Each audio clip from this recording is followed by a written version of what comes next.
Thanks for joining us. My name is Jace of Eclipse Effect Events and joined by Allison Higgins of Grace Flowers, Hawaii.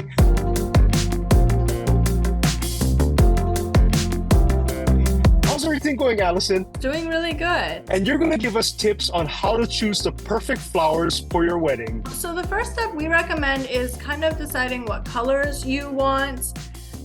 It goes hand in hand with style, but I'd say the first step is colors because that's really going to dictate what flowers will be available.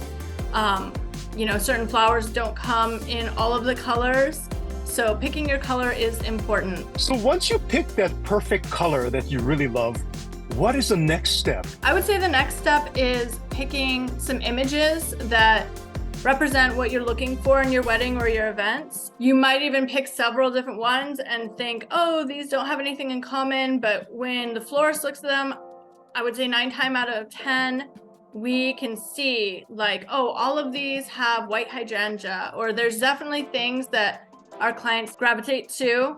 And so, just looking at images that you like and that the theme and the feel, the style that you want, having some images is really helpful. So once they found their style, what should they ask their florist? I would ask the florist, what can we do that's local and seasonal?